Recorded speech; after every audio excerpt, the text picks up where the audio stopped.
পরে সুখ শান্তি ফিরে আনার খুব জরুরি একটা পয়েন্ট, সেটা হচ্ছে ফ্যামিলি মেম্বারসদের মধ্যে মিউচুয়াল রেসপেক্ট লাগবে, পারস্পরিক শ্রদ্ধাবোধ। কেউ কারো দোষ খোঁজা যাবে না, কিন্তু আমরা দোষ খোঁজায় ব্যস্ত, ঠিক কিনা? ইগো ইগো ইগো আমাদেরকে শেষ করে দিল। ইগো প্রবলেম আছে না নাই? বৌমা শাশুড়ির দোষ খোঁজে, শাশুড়ি দোষ খোঁজে বৌমা। হ্যাঁ, আছে আছে আছে।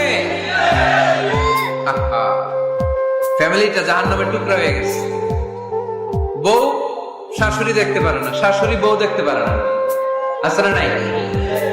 এর কারণটা কি শুনি, বলেন। তিনটা উত্তর নিব এখান থেকে। একজন বলেন যে বৌমা শাশুড়ির পিছনে লাগা থাকে, আর শাশুড়ি বৌমার পিছনে লাগা থাকে। বৌমা শাশুড়ির ছায়া দেখতে পারে না, শাশুড়ি বৌমার ছায়া দেখতে পারে না। কারণটা কি? একজন এদিকে আওয়াজ করে।